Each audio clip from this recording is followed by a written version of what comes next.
science leads us to new knowledge, and new knowledge leads us to understand the world in a better way.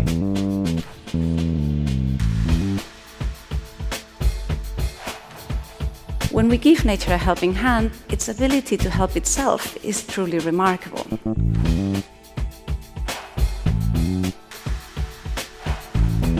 Being optimistic is not a guarantee of success. Being fatalistic is a guarantee of failure. And we cannot fail in climate change.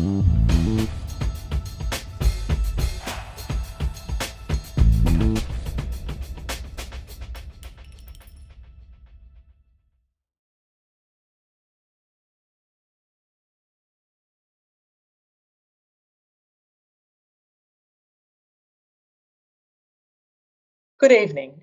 I'm Anne Mossop from the UNSW Centre for Ideas, and I'm very happy to welcome you to this event in our International Conversation series, where writers and thinkers from around the world are in conversation with leading UNSW researchers about new ideas, discoveries and inspiration. We're coming to you from our homes in Sydney, and I'd like to acknowledge the Gadigal people of the Eora Nation, the traditional custodians of the land from which I'm speaking to you tonight. And I'd like to pay my respects to their elders, past and present, and to Aboriginal and Torres Strait Islander people who are with us this evening. Our conversation today is titled Tobacco Endgame. Are e-cigarettes the magic bullet? It brings together public health and behaviour experts Hayden, McRobbie and Alys, Havard, both part of the National Drug and Alcohol Research Centre at UNSW Sydney. They're going to be talking about tobacco control, the prevention and management of long-term health conditions, the effectiveness and safety of quit smoking programs, and how the rise of e-cigarettes and vaping fits into this picture. Our host tonight, Alys Havard, is a Senior Research Fellow at the National Drug and Alcohol Research Centre and the Centre for Big Data Research in Health, both at UNSW Sydney. Thank you, Alys.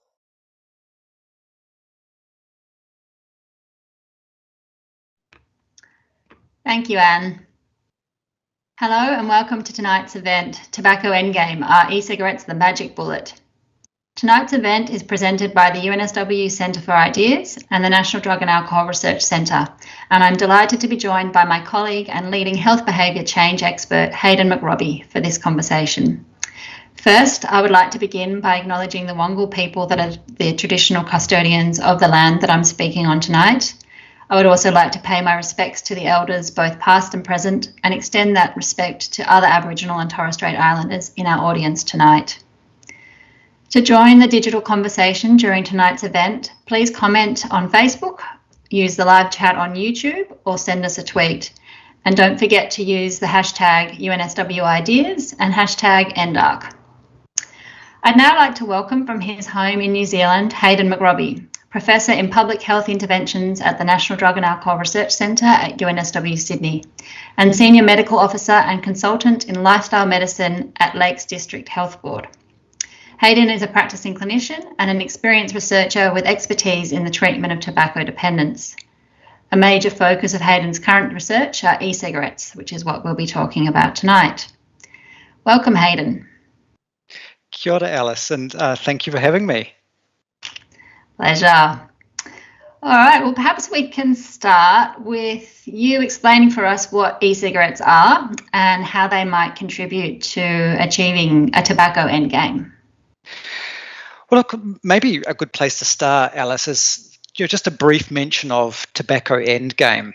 And this is something that a number of countries, of course, are really interested in, and seeing the end of tobacco.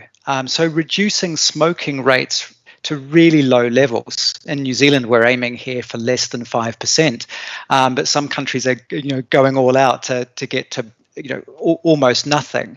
But tobacco endgame strategies are typically broad and cover a whole range of interventions to drive smoking rates through the floor and hopefully end the tobacco epidemic for good. So, e-cigarettes, can they play a role?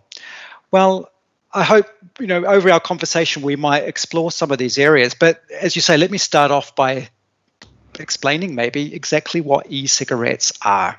Now, many of the listeners will already know this. They've been around, for over a decade now.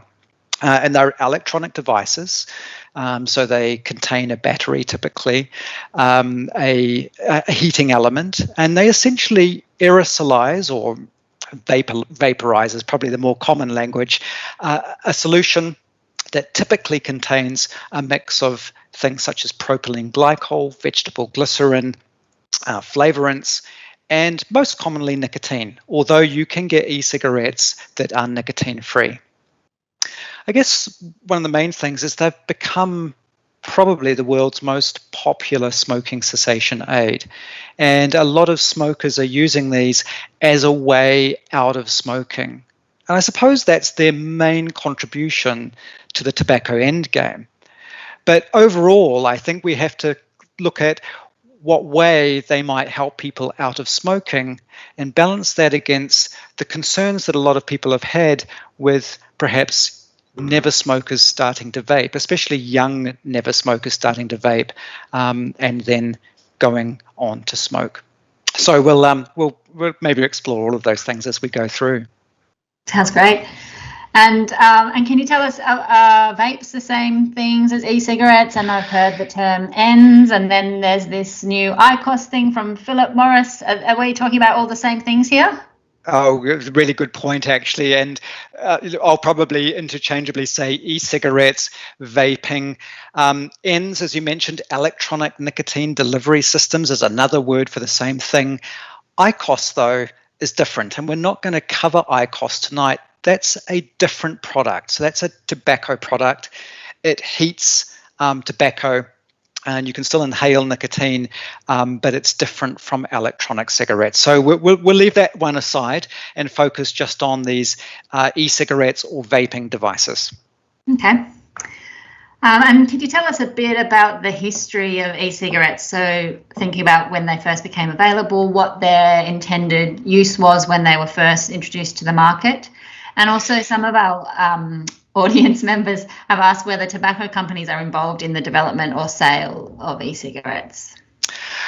Well, yeah, all good questions. So let's start off with a little bit of history maybe. And look, I think it's generally accepted that the electronic cigarettes we see today are really from those that were invented in China in the mid-2000s. But just to flag that there were actually some earlier designs patented way back in the 1960s. So this concept of an electronic cigarette was nothing particularly new in the 2000s, but it was the one that was really taken to market and that we see commercialized now. In terms of their reason for an invention, well, it was to provide an alternative to smoking.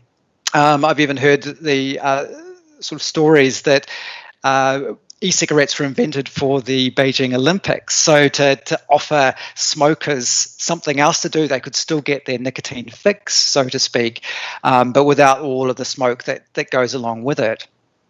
Now, I was curious about these electronic cigarettes when I first saw them, and that was back around 2006, 2007. And I remember these devices. They were like the old cigarette holders. They had quite a long stem. They were quite heavy. You tried to sort of hold them in your mouth, and your jaw got sore from, having to hold up this heavy battery. And these early designs weren't great. They tended to leak. They didn't deliver nicotine at all very well. In fact, we did a small study on these early devices, and we showed that whilst they could alleviate urges to smoke, their nicotine delivery was absolutely terrible. Really no better. In fact, perhaps even worse than nicotine replacement therapy at the time. So, I'm pleased to say that we've seen technology evolve as we often do, and products have become more reliable. I think safer in terms of some of their electrical components and some of their heating systems, and certainly a lot better at delivering nicotine. Are tobacco companies involved? Well, yes, they are. Interesting that they weren't involved initially. In fact, I suspect that they were maybe a bit skeptical about how these devices might work and who might be interested in using them. But they certainly have become interested over the years and have bought up a number of the e-cigarette companies and brands. Still, they don't make up the majority of the e-cigarette market, at least at the moment. Now, some of you might say, well, is that a problem that they're getting into this market? Well, there's a lot of us that feel uncomfortable about this because the tobacco industry haven't exactly had the best track record over the time, and I think there was a very little trust. I'd feel a lot better if the tobacco industry just stopped selling combustible cigarettes altogether, but hey, that remains to be seen. On your wish list. And can you tell us who it is that is using e-cigarettes, how many people use them, whether they're more popular among certain groups, and in particular, whether people who didn't previously smoke are likely to use them? Well, if you just take the Australian population and some of the most recent data we have is actually a little bit old now. It's from 2019 with the National Drug and Household Survey. But at that time in 2019, over 500,000 Australians aged 14 and over reported using e-cigarettes or vaping devices or had vaped probably at least once in the last 12 months. And actually that before I go on to use, I think it's really important to recognize that there are different definitions of use. And you can probably appreciate that experimenting on a vaping product, using it just once, and I bet there are quite a few people out there that have had a puff of a vaping device, is quite different than someone who uses a vaping device every day of the year. So I think just bear in mind if you are looking at data, just to bear in mind the definition of use. But anyway, if we look at daily use, so people that use vaping products daily, the proportion is not that great, and it's mostly smokers that are using these devices. So same survey, the National Drug and Household Survey 2019, found that 3.2% of smokers were using vaping products on a daily basis. Also, ex-smokers was the next most frequent user group, 2.2%, but there were some never smokers that were using them daily. Less than 0.5%. In fact, it was 0.2%. But it's quite interesting that you are seeing some never smokers that are vaping. Over time, of course, these have increased, and we're really seeing that with experimental use, with people trying these out of curiosity, and that's certainly the main reason for use in never smokers, especially the young never smokers. They're curious, they pick it up and see what it's all about. One of the main reasons for use among people who smoke, though, is to help them quit. So, if you think about people who smoke out there, they know they shouldn't be there. And Australia's done really well in tobacco control measures. The price has been hiked up. The messages are really clear. Australia really led the world in some of these cigarette packaging and warning labels. People who smoke know they shouldn't, and a lot are quite desperate to try and find new ways of quitting. And so, many smokers are reaching to electronic cigarettes as a way of getting out of smoking. Now, we do have some more recent data as well. The data I was talking about before was from 2019. We've got some data from the Australian Drug Trends report, which is not quite out yet, but 22nd of October, we're going to see some data released there. Now, this just prefacing this by saying this was among a survey among young people who regularly use drugs. So it's not your typical population, but it's a population who might be using cannabis, they might be drinking alcohol and other things. Now, almost 3/5, so almost 60% of that particular sample reported the use of e-cigarettes in the last 6 months. So it is frequent out there, and people are trying these things. And most of this particular sample, they were using nicotine-containing e-cigarettes. And as I mentioned before, you can get non-nicotine containing e-cigarettes, but these were people that were vaping with nicotine. And perhaps this is not so surprising, but around 20% also reported using e-cigarettes to vape cannabis or cannabinoid substances. So it is occurring. We know this, and I think there have been some concerns among many countries about the concern of young people that are starting to vape. And are they doing, in Australia at least, are they doing that legally? Can you purchase them legally in Australia? And how do people get hold of them? Yeah, well, no, you can't. Well, in Australia, from the 1st of October, you need a prescription to be able to legally obtain nicotine-containing e-cigarettes. Now, this is kind of a first, and in most other countries in the world where e-cigarettes are available, you can buy them at vape shops or corner stores online. But in Australia, from the 1st of October, if you want to vape, you need a prescription, and maybe we can cover that off a little bit later. New Zealand, it's quite different. You do have to be 18 years or older to legally purchase an e-cigarette in New Zealand, very similar to the UK and Europe actually. But you can walk into a specialist vape shop and get these, or you can purchase them at a gas station or a corner shop. So they're much more readily available. It's probably going to be an interesting experiment, I suppose, between the two countries to see actually who might have the best sort of policy-based approach to this that balances that risk of young never smokers starting to vape versus smokers who are using e-cigarettes as a way out of smoking. Yeah.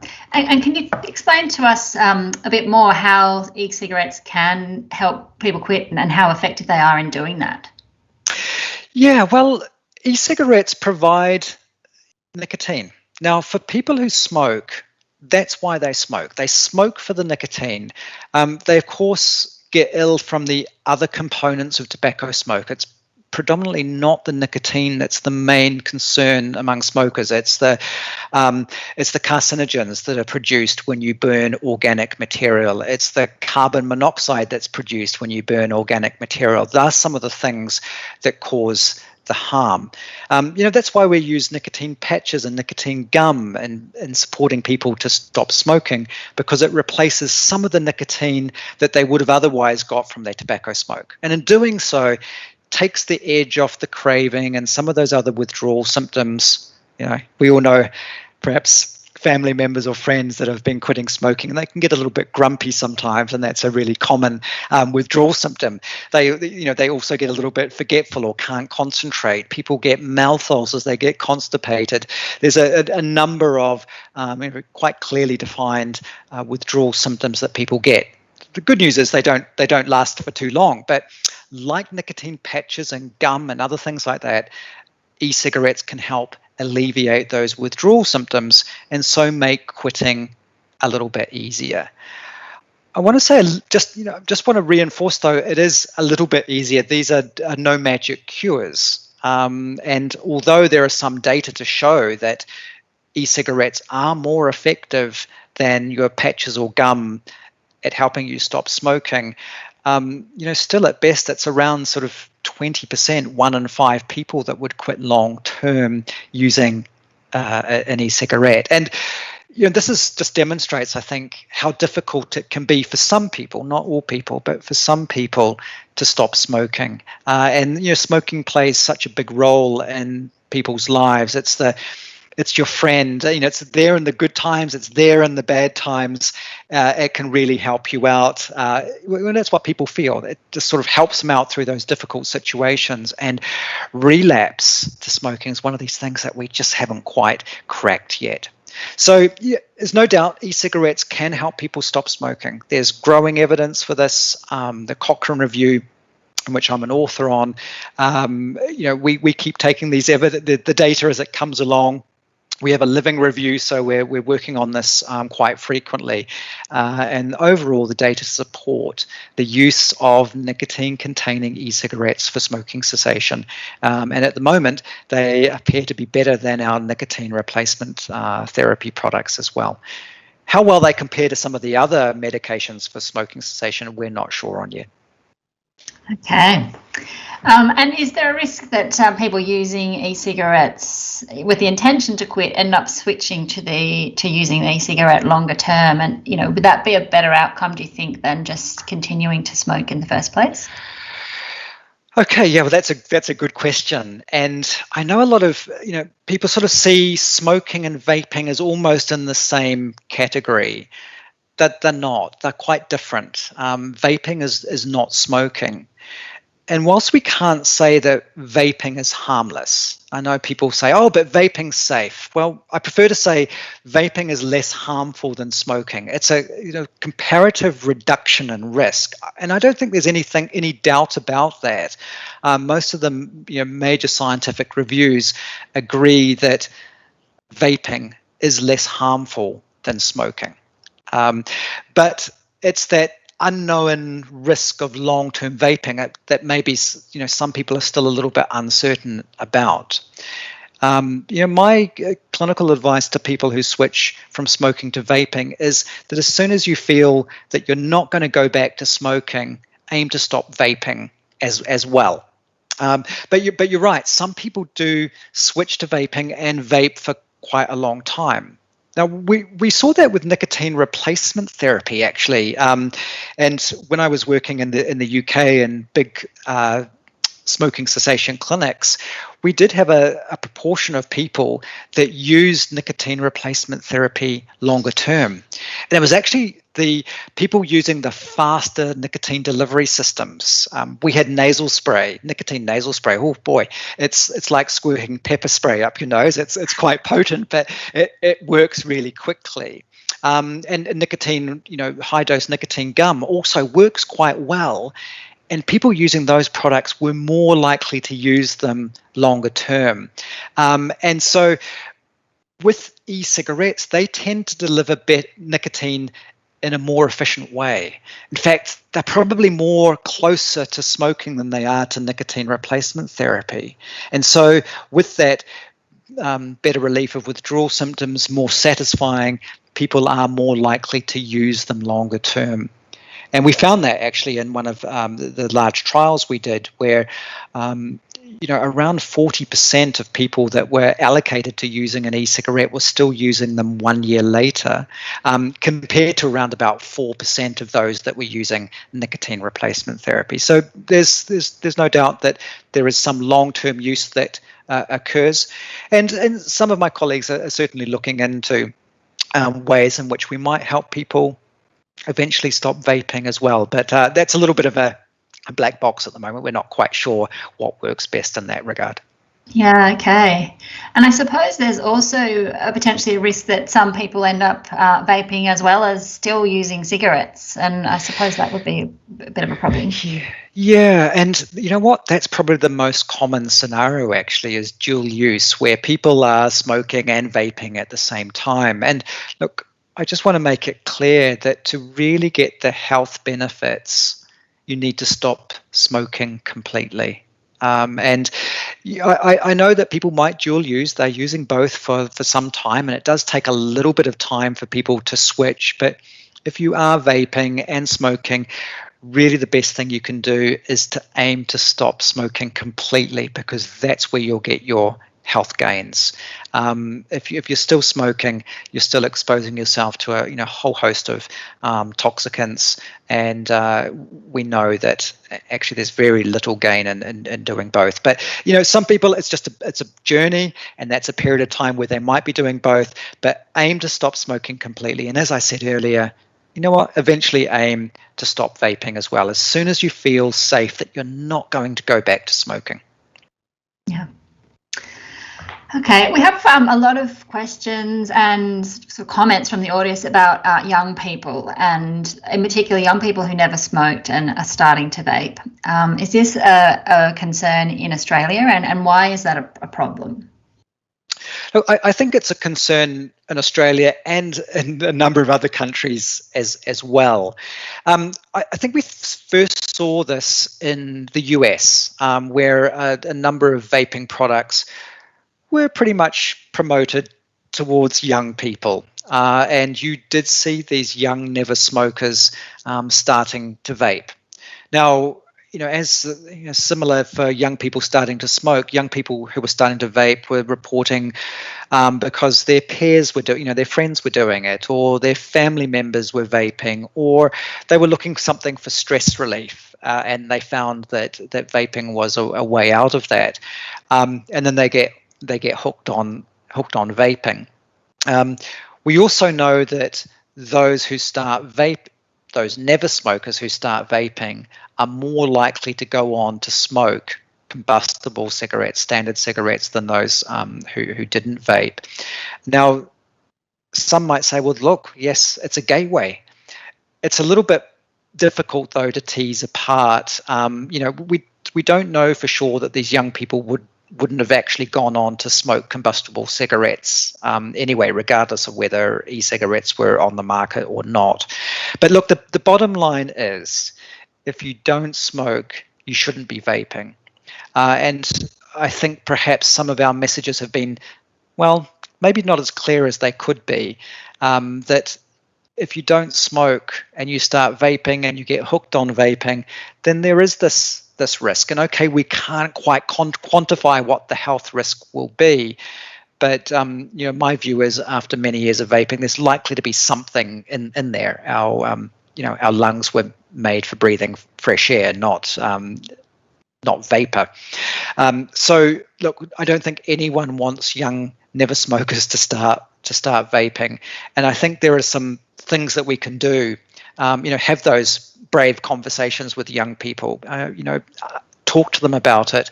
This is really something for smokers, and I don't know. Maybe the legislation that's been brought in Australia will help with that.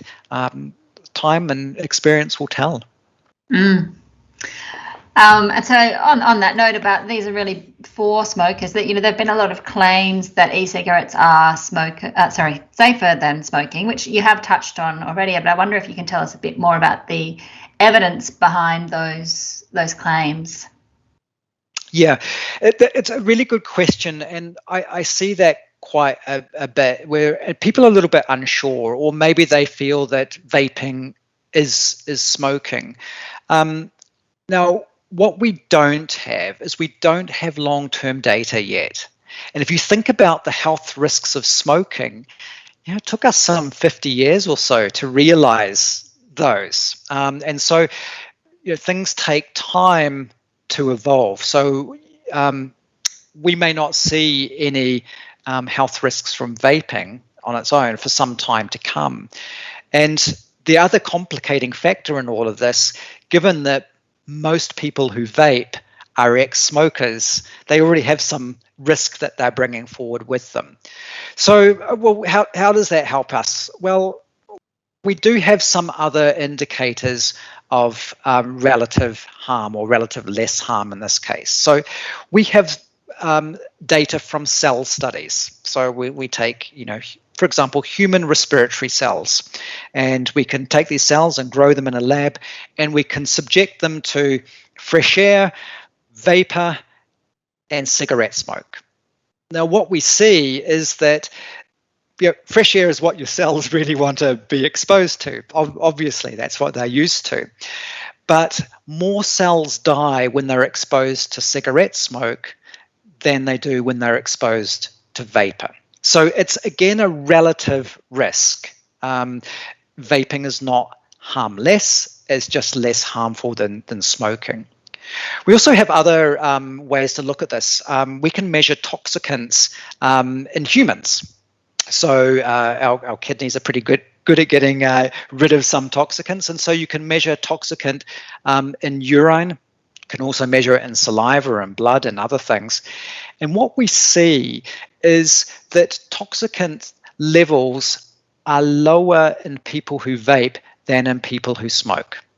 Obviously, again, they're going to be lowest in people who are not smoking or vaping, but you see this gradient of risk. And finally, something else that people have been looking at is a change in symptoms. So you can see, for example, that respiratory symptoms such as cough or shortness of breath, and this is all self-reported, but they can change or decrease when people switch from smoking to vaping. So although we can't, we haven't got a crystal ball and we can't predict the exact risks of long-term vaping, what we do know is that there are some markers that indicate that vaping is certainly less harmful than smoking. Okay. And what about the claim that there's a 95% out there, that they're 95% safer than smoking? Is that true? Well, it's caused that claim, and that magical number of 95% has caused a lot of debate in the scientific community. And look, no one quite knows the exact number. It might be that they're 99% less harmful than smoking, or maybe only 90% less harmful than smoking. I think just it's important to remember that where this came from was trying to communicate a simple message to try and quantify or show the comparative risk. What's more important is that figure doesn't mean that vaping is harmless. And again, if you don't smoke, then there's likely to be some harm in starting to vape and getting hooked on vaping. So if you smoke, there's going to be a shift in risk, and you're going to, health is going to be better for it. If you don't smoke, don't vape. And I know I've said that a lot, but really important key message there. Yeah, and what are the particular specific harms that might arise from vaping, and what is it in the e-cigarette that might cause those harms? Yeah, good question. And a lot of people are still worried about nicotine. And I've spent a lot of time in working with people who smoke that really were concerned about using too much nicotine chewing gum, or more than one patch on at the same time, and that they might be overdosing themselves on nicotine. Nicotine in people who smoke is, as I said, probably the least of their worries. Nicotine's the addictive element of tobacco. It's found in the tobacco plant, as it is in a number of other plants as well. But in the tobacco leaf, it's there, and that's the stuff that people become dependent upon or addicted to. But it doesn't cause most of the harm. Maybe with the exception, and I know, Alys, you have an interest in pregnant women, we can't say that nicotine's completely risk-free in pregnancy. There are very few things that are. And of course, there are some concerns with young people and their developing brain that nicotine may have some adverse consequences there. But most of the data we have on these topics are from animal studies, which can be a little bit difficult to interpret what that means for humans. But it's the other stuff in tobacco smoke that causes most of the harm. Now, e-cigarettes, vaping products don't burn anything. They heat substances. So already from not burning organic material, you're reducing the harm. But there are some things within e-cigarettes that can cause toxicant exposure. Let me give you an example. If you heat or overheat the liquid in these devices, then you can produce aldehydes. So aldehydes are carcinogens, or a number of them are carcinogens. And that's what you saw early on, especially with, if you're puffing too much or taking really deep puffs on these things, or hiking up the power on your device, it started to essentially cook your liquid and was producing these aldehydes. Now, most of the time, experienced vapors recognize this as a sort of a dry puff, quite an acrid taste. I think devices have got a lot better now and have better temperature control, but there's just an example of overheating and what that might do. Probably for me, in my reading of the literature, it's probably some of the flavorants, some of the flavoring compounds that might cause some concern in long-term vapors. And whilst most of the flavors that are used in vaping products are safe to ingest, safe to swallow, they haven't been tested by inhaling them. Now, probably the most well-known flavorant that was caused concern was diacetyl. Now, diacetyl gives you that buttery flavor, and it's often used in popcorn flavoring. So some of you out there might have heard of popcorn lung, which is from high diacetyl exposure, and popcorn lungs, bronchiolitis obliterans. But this really came from cases of lung disease, of this particular lung disease, in employees who had worked in a popcorn factory back in the 90s. And an investigation at the time showed that those with the worst lung damage had spent a whole lot of time mixing up these flavorings with diacetyl and hot oil and being exposed to quite large amounts of this. So it was a lot of exposure over time. And this chemical diacetyl was in some early e-cigarette flavors, those buttery ones. So this is where that concern came from. You maybe still find it. By the way, diacetyl is also in cigarette smoke. So it's again, going back to smoking, that's the worst thing. But there are other flavorants that might cause some harm as well. For example, we know that cinnamaldehyde, which gives the cinnamon flavor, or benzaldehyde, which gives a cherry flavor, can be irritant to our respiratory cells. So I think that's probably where we might in the future find some cause for concern. There's one other thing I want to mention, which was Havard, and this is e-cigarette or vaping associated lung injury. And this 2019 in the US, over 1,000 cases of quite severe lung injury. And when they looked into it, vaping was the common element across all of these. And there was a concern suddenly that, oh my goodness, vaping is causing this horrendous lung injury. But it was a bit puzzling because vaping had been, it's been around since 2007 or so. And, why should this suddenly appear a decade later?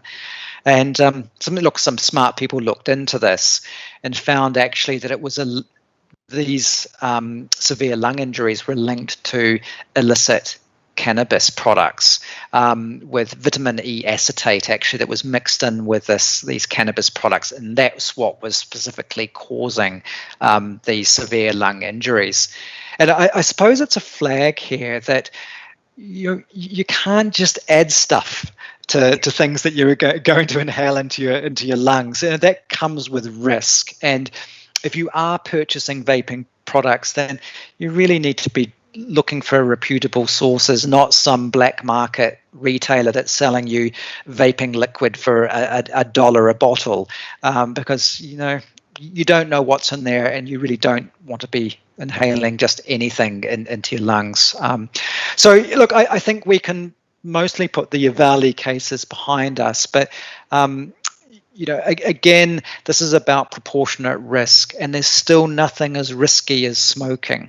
And for people who really struggle to stop smoking, there are other good ways to stop smoking. Nicotine replacement therapy, varenicline or Champix, bupropion or Zyban can all increase your chances of quitting. If you've tried all those things and you're still wanting to use something, then vaping may be an option that you might want to consider. And for those people that are considering it, you told us, about different chemicals that may pose different risk of harm. What about different devices? So you mentioned that some older versions overheated a bit. Are there any risks associated with the actual devices that are currently available? Yeah, well, look, these are electrical devices, right? So you have to treat them as such, and that really means don't take them into your bathtub or your shower, obviously. But there are something, don't carry your charged batteries around in your pocket with loose change, if you still carry loose change around these days, because, short circuiting and these things can explode. Don't leave them charged unattended for long lengths of time. Make sure that you use the charger that comes with your device, not just some random a mobile phone charger that might just happen to fit. So, you treat them carefully. Some of the refillable systems, they need components that are changed. The little heating elements don't last forever. Some of the pod devices, so these are things that you just sort of put the pod on, and then once they've used up, you throw them away. They're all sealed, the heating elements all enclosed in that. They perhaps, might be of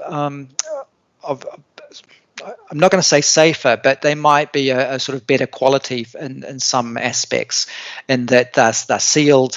There's some quality control around these as well. I'm hesitant to say absolutely that's what it is, but I think it's fair to say that as technology's evolved, that the quality of these devices has certainly improved. So, take care of your device. Don't leave it lying around. Don't let your kids get hold of these things. Although I said, for people who smoke, nicotine's not really the main concern. Nicotine's still toxic, and if you're, small, you only weigh 10 to 15 kilograms, then, drinking e-liquid can be hazardous, and we've already seen accidental poisoning associated with nicotine e-liquids. So keep it out of the reach of children. Pets as well. So you've got to be careful with these things. They're not toys. And you mentioned that people that do vape should eventually be trying to quit or aiming to quit. Are there other interventions or strategies available that might help them get off e-cigarettes? You know what? There's pretty little data at the moment. And look, I know not everyone shares my view about saying actually eventually aim to stop vaping as well. That's certainly my view, that I think this would be the best case scenario.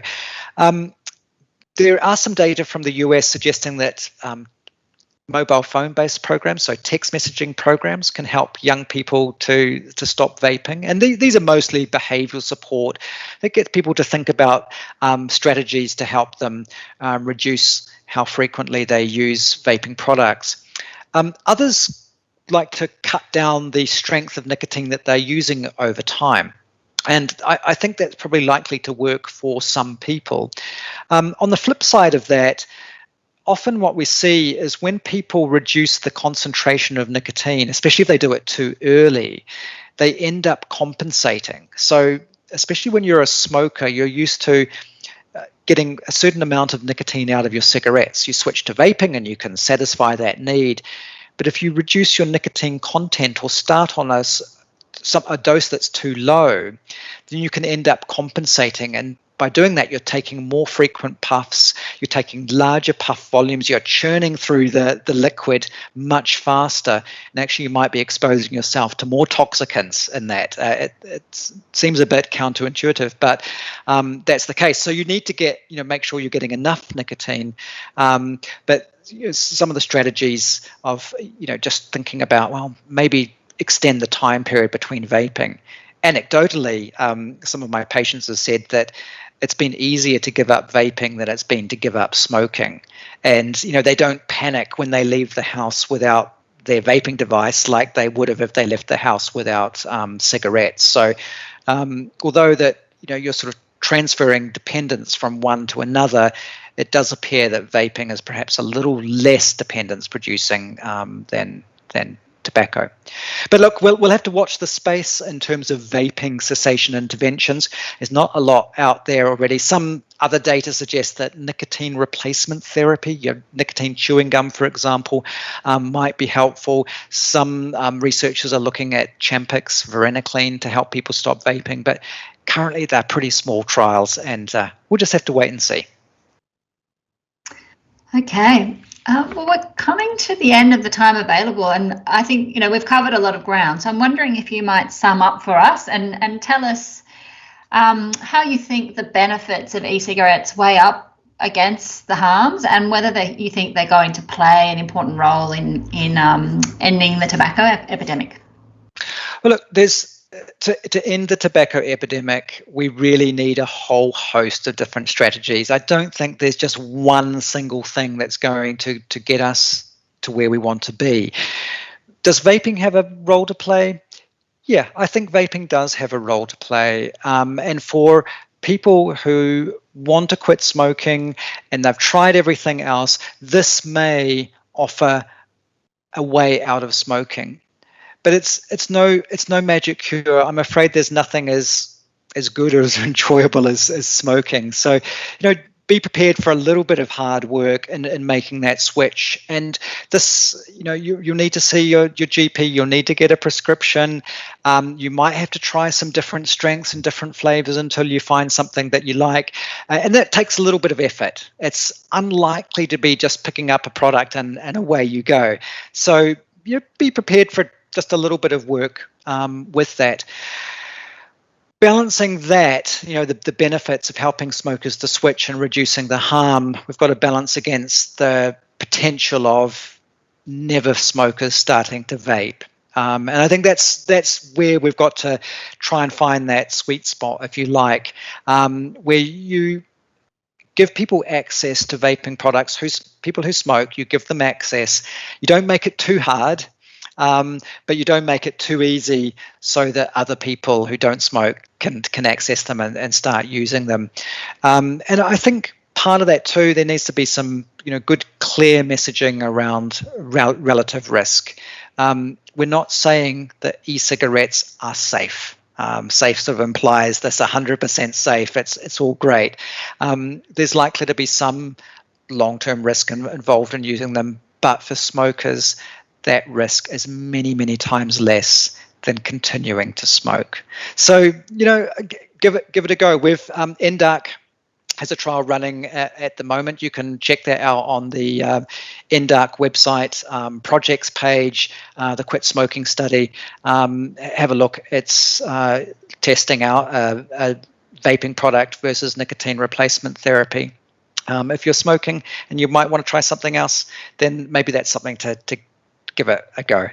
But we've got to keep on going with tobacco control.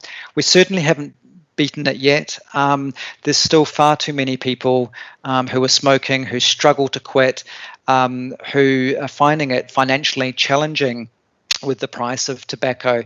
And look, we owe it to them to support them to find a way out of all of this, and look to beat an addiction and to finally get back control over a behaviour that many people have lost control over is just so great. Well, thanks for that excellent wrap up, Hayden, and thanks for this really interesting and educational conversation. I've really enjoyed it. I hope our audience has too. And I'd like to thank the audience as well for joining tonight, for all the great questions you submitted. And if you've got any other questions that you'd like to send our way, you can contact the communications team at NDARC. So you can reach them at ndarc.communications@unsw.edu.au. Have a good evening, everyone, and good night.